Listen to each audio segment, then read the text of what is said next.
pessoal, bem-vindos a mais uma aula do Aula D, sou o professor Luciano. Nós vamos dar seguimento aqui ao assunto sobre a Venezuela. No encontro anterior nós falamos ali das lideranças, né? Fui apresentando para vocês as lideranças. Hoje nós vamos ver a origem da crise, né? No caso, para tratarmos dessas questões da Venezuela, uma crise, gente, que ela já teve início lá em 2014. A crise da Venezuela ela não é recente, não. Ela começou lá em 2014. Mas o que foi gerando esta crise? Primeiro, né, a população começa a questionar, uma parte da população começa a questionar a legitimidade do governo de Nicolás Maduro, que foi eleito em 2013, concorrendo com Henrique Capriles, onde ele vence com uma diferença muito pequena, de apenas 1,5%. Mas a oposição começa a questionar essa legitimidade. Nós vamos ter também a oposição e a elite venezuelana questionando os programas sociais da Venezuela. E aí nós temos mais uma questão também. Nicolás Maduro não é Hugo Chávez. Ele não goza do mesmo carisma, da mesma popularidade de Hugo Chávez, que faleceu em 2013. Porque Hugo Chávez ele tinha uma popularidade, ele tinha, né, o exército com ele tinha a Assembleia. Então ele tinha Assembleia, Exército e o povo com ele. Nicolás Maduro não, ele vai ter o seu governo questionado. Então nós vamos ter ali uma soma de fatores. A desvalorização da moeda, o Bolívar, né? A desvalorização da moeda, o Bolívar frente ao dólar. Isso é um aspecto extremamente importante.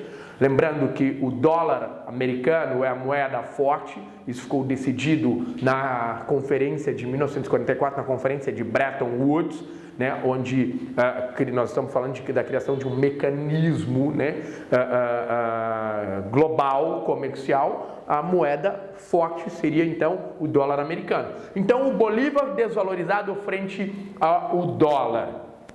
A baixa nos preços do petróleo, no caso a baixa nos preços do barril de petróleo.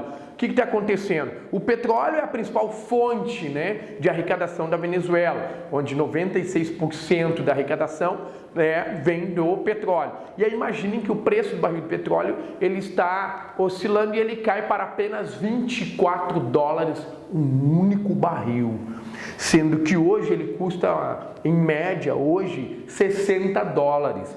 Esse barril já custou 100 dólares. Então, a tua principal fonte de arrecadação ela está desvalorizada. Então, você tem um produto no qual você vende. E aí, num determinado momento, ele custa 60 dólares, num determinado momento. Isso é um fator muito forte de arrecadação.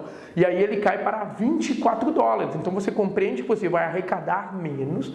E aí, você vai ter dificuldade de pagar as suas contas, né? Os países as empresas que investem, né, em você vão deixar de investir, porque vai aumentar o chamado risco país. Então nós vamos ter vários fatores aqui, um fator de instabilidade, né, um fator de desconfiança, manifestações, insegurança. Então as pessoas não vão mais te emprestar dinheiro, elas não vão mais investir em você, o teu produto está desvalorizado, né, a tua moeda está desvalorizada, então a tua inflação ela vai subir e muito. Nós vamos ter com isso uma taxa também de desemprego.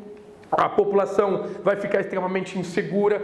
Quem tem dinheiro vai comprar comida em grande volume, vai começar a estocar comida, mas vai faltar comida para a população de baixa renda. Os mercados, né, que são subsidiados pelo Estado, né, eles também, de certa forma, passam a não ter comida. Também porque o governo não consegue mais repor essa comida. Os países internacionais, os parceiros, deixam de vender comida para você e aí cria toda uma instabilidade.